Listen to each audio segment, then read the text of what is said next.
محترم و مکرم اساتذہ کرام اور عزیز طالبہ، السلام علیکم ورحمۃ اللہ وبرکاتہ۔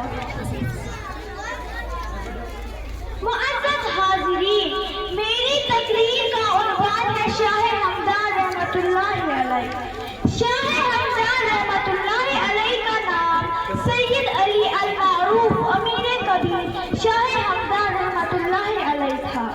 آپ رحمۃ اللہ علیہ ایران کے مشہور شہر ہمدان میں 12 رجب سن ہجری 1713 یا 14 کو پیر کے دن پیدا ہوئے۔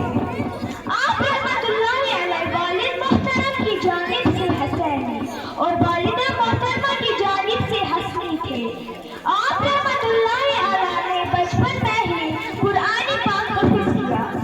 اس کے بعد ظاہری علوم کی تعلیم میں سب سے زیادہ استفادہ اپنے امام شیخ علام الدین سمنانی رحمۃ اللہ علیہ سے کیا اور روحانی تربیت کے لیے شیخ شرف الدین مزدکانی کی خدمت میں حاضر ہوئے۔ حضرت امیر کبیر اپنے مرشد سے کافی عقیدہ و محبت رکھتے تھے۔ خود فرماتے ہیں کہ میں اپنے مرشد کے لیے بیت الخلا میں ڈھیلے رکھا کرتا تھا۔ ان ڈھیلوں کو میں پہلے اپنی پیشانی کے ساتھ ملاتا تھا، جس کی وجہ سے میرے ماتھے کا گوشت اڑ گیا تھا اور گھڑیاں نظر آتی تھی۔ اس زخم کو میں اپنی ٹوپی کے نیچے چھپایا کرتا تھا۔ بالآخر مرشد کو اس کا پتہ چلا تو فرمایا، اے سید، اپنے آپ کو اس قدر تکلیف مت پہنچاؤ۔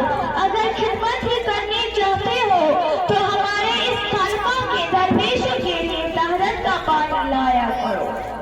مقصد حیات اور قرب خدا بختی حاصل کرنے کے لیے اس غلام کی جوتی سیدھے رکھ کر جو خانقاہ کی صفائی کرتا ہے، معرفت نفس کو توڑ کر ہی حاصل ہوتی ہے۔ اسی لیے صوفیاء کرام اپنے مریدوں سے اس طرح کے کام کرواتے ہیں جو بظاہر ہلکے ہوتے ہیں، مگر یہی وہ راستے ہیں جن سے گزر کر انسان معبود حقیقی کا قرب و معرفت حاصل کر سکتا ہے۔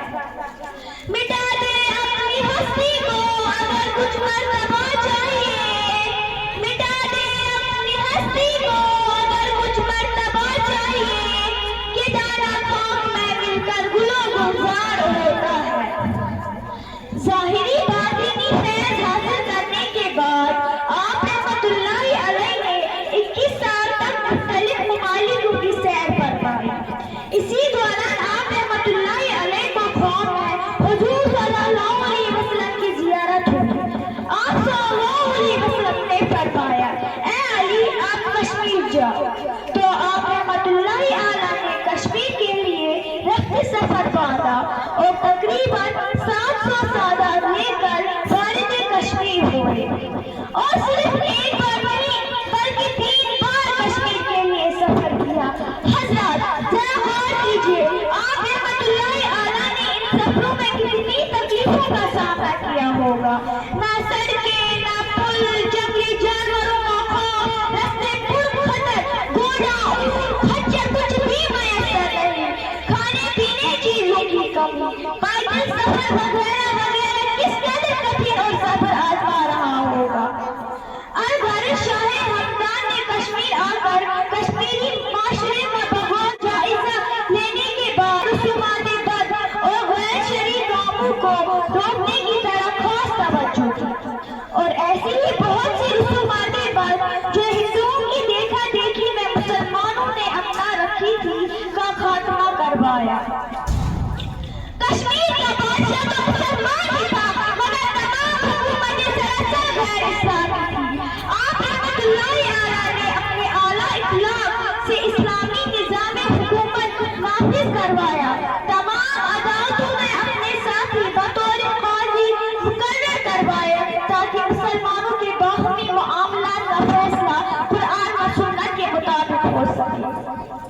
آپ رحمۃ اللہ علیہ ظاہر کی عبادت گاہ ہے، سرائے خانقاہ ہے، بھی تعلیم و تدریس کے لیے مخصوص کروائی، مسجدیں تعمیر کروائی، امام کرام کو مقرر کیا تاکہ وہ لوگوں کو نماز پڑھنے